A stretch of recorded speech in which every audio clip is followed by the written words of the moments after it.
Class is now in session. I'm Professor Hockey, and today we're discussing Game 60 of the regular season between the San Jose Sharks and the Chicago Blackhawks, in which the Sharks have lost 4-3 in the shootout. Now, normally, looking at the two teams participating in this game, you probably wouldn't think it would be a particularly interesting one, as the Sharks are the fourth last team in the league, the Blackhawks are the third last team in the league, so you're not expecting necessarily the most exciting game of hockey, but this actually ended up being one of the more interesting games of the year, not because of the actual game played, not because of what actually happened through 65 minutes here tonight, but because what came attached to the game, and that was, of course, the Patrick Marleau jersey retirement ceremony that they had prior to this game, a ceremony that was so lavish and, emotional that it actually ended up delaying this game about an hour past its start time, but it was definitely worth every moment watching Patrick Marleau give that extremely emotional speech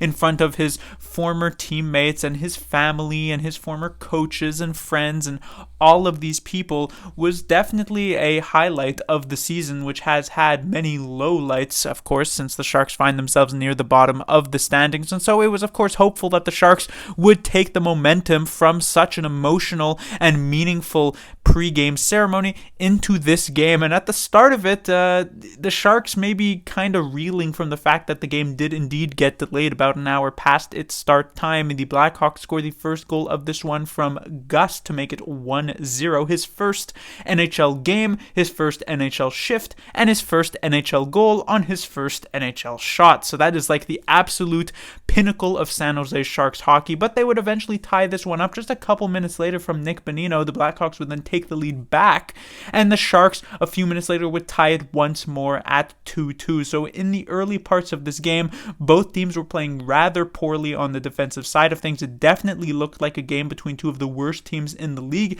and it looked like we might end up in line for like a 7-6 final score type of situation. But it is quite clear that in the first intermission, both coaches on either side really kind of put their team back in line, got them ready to start the second period, because we then kind of felt more like an actual NHL hockey game compared to like beer league type that we had in the earlier half of the first period. And so there were actually no goals scored in that middle frame. In the third period, the Sharks would actually fall behind very early on, as the Blackhawks would get a goal from Domi just like a minute or so into the third period. And the Sharks would then push to try and get the game-tying goal, and it would appear that they would get it off of a Noah Gregor tip, a very nice tip from him off of an Erik Karlsson shot. However, it would get reviewed for the offside and then get called back because of it on that challenge, and I definitely do agree with the call. I do think that pretty objectively this was offside. Now, I wasn't 100% sure it would get called back because of what happened, a month or two ago in Anaheim, when I was pretty sure it was offside, but then they ended up calling it onside, so I was unsure how they would interpret the rule book this time, but ends up getting called back. And then while the Sharks are getting many chances, Mrazek is kind of stonewalling them, at least until the Sharks pull the goaltender, where there was a bit of a turning point. The Sharks so close to actually losing this puck pretty much instantly as soon as they pull the goaltender out of the net, and likely ending up letting in an empty net goal. But a great keep in by Marc-Edouard Vlasic at the blue line would allow the Sharks to get set up on the 6-on-5, and eventually it is Vlasic himself feeding Erik Karlsson for the one-timer, his 19th of the season, to tie this game up. We would then head to what would end up being an extremely exciting overtime. Now, just a few seconds into it, Logan Couture would end up getting called for a penalty as the Blackhawks would head to the power play, but the Sharks did an outstanding job on the penalty kill. To be fair, the Blackhawks are, of course, without their best forward, Patrick Kane, for this game, similar to how the Sharks were without Timo Meier for this one, but still, it was like an absolute clinic in terms of penalty killing. The Sharks executed their defensive triangle in their own zone to absolute perfection. Both Bonino and Sturm there at the top doing a fantastic job, not allowing too many lanes to open up for the Blackhawks shooters. At a point, it was Domi and I believe Seth Jones who were literally making 5-foot passes to each other, faking one-timers, just trying to open something up, and then eventually it ends up with a Domi pretty easy shot towards the net that Kakkonen ended up making the save on. So a great penalty kill. And then once the penalty ran out, it looked like we might, as we sometimes do, have a 4-on-4 type of game for the rest of the overtime, which is of course quite boring because 3-on-3 is significantly more fun to watch. But we actually got a quick whistle, and that amounted to a final minute of this period, which was incredibly back and forth. Domi, definitely the center of it. He gets a great chance, which goes off of the post. Then a second opportunity off of an Erik Karlsson giveaway where Kakkonen has to make a great save. Then it goes the other way. The puck sneaks through the wickets of Peter Mrazek, but then hits off the post on that end. Then it is a stretch pass back up to Domi, who gets a breakaway in the last 10 seconds of overtime, which Kakkonen has to make yet another save on, and we head to the shootout. But the shootout ends up, as it usually ends up being, pretty anticlimactic way to end this game. The Sharks go with Labanc, Bonino, and Couture. All of them take pretty simple shots, and they end up being pretty simple saves for Peter Mrazek, and the Blackhawks get a goal, and so it ends up being a 4-3 shootout win for Chicago.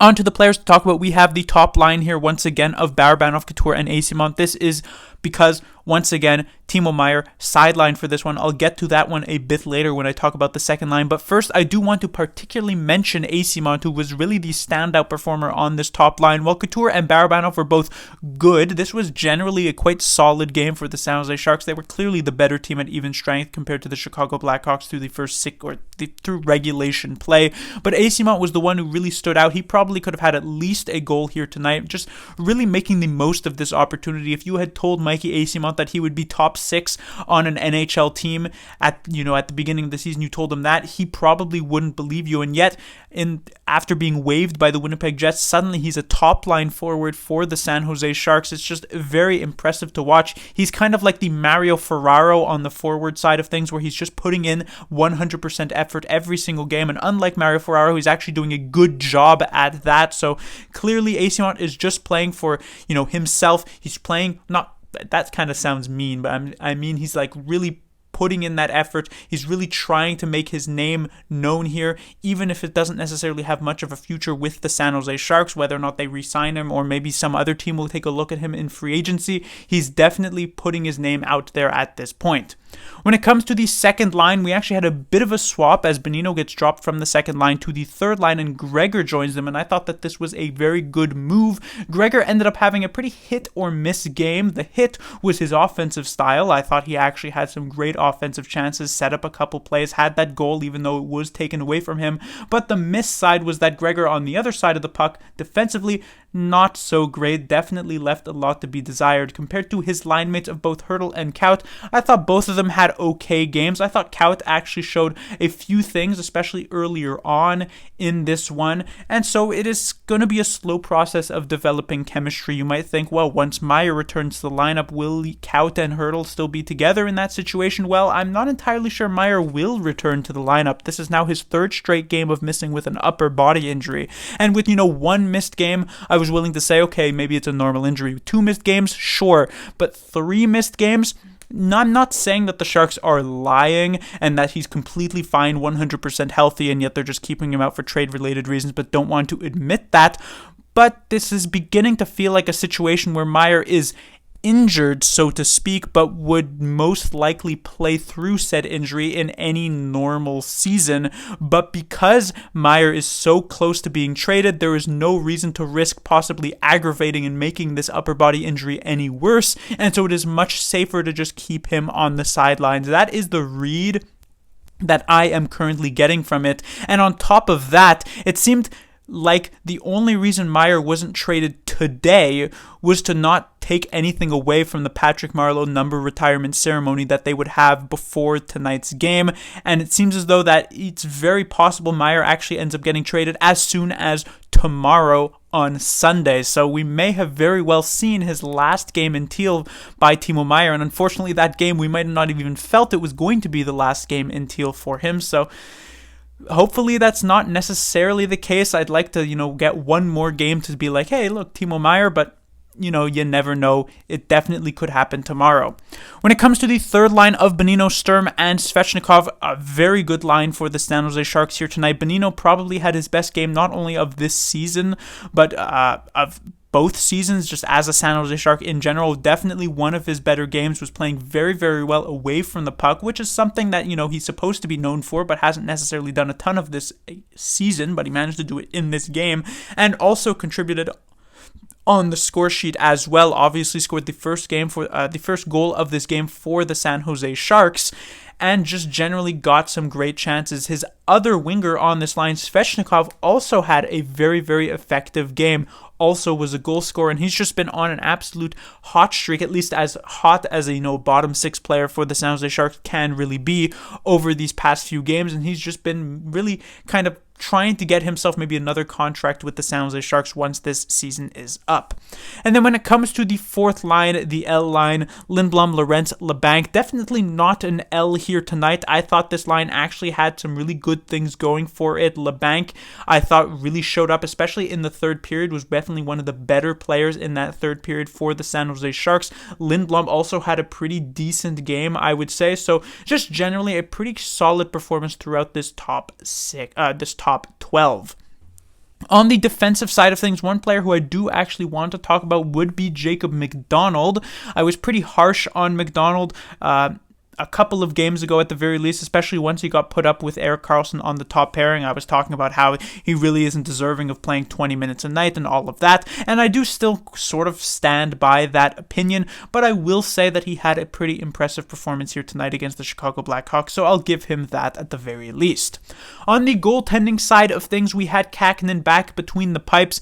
Bit of a long time coming. I thought he would be the goaltender of choice for the San Jose Sharks for the previous game against the Nashville Predators, but they went with Reimer, and that ended up being a bit of a mistake, so they go with Kähkönen here tonight against the Blackhawks. I thought Kähkönen played pretty good. You take a look at the goals that he did let in, and nothing, there wasn't anything terrible, but nothing, the goal I would say from Seeley was not super impressive from Kähkönen, probably one he could have had, but I will say he made some really nice saves, and in particular in the overtime really kept the Sharks alive and really got them to that shootout point, even though the Sharks would end up not winning it in the shootout anyway, and so still ended up being a pretty good game from Kähkönen, but maybe a bit of a step down from where he had been in his previous few outings. But that will do it for this review. The Sharks will be back in action, I believe, on Tuesday, where they will take on the Montreal Canadiens for the second and final time. Interestingly enough, the other time that the Sharks played the Canadiens this season, it was a Kähkönen shutout victory, so I imagine he will be able to get another opportunity versus Montreal, and we'll see if he can have a repeat performance.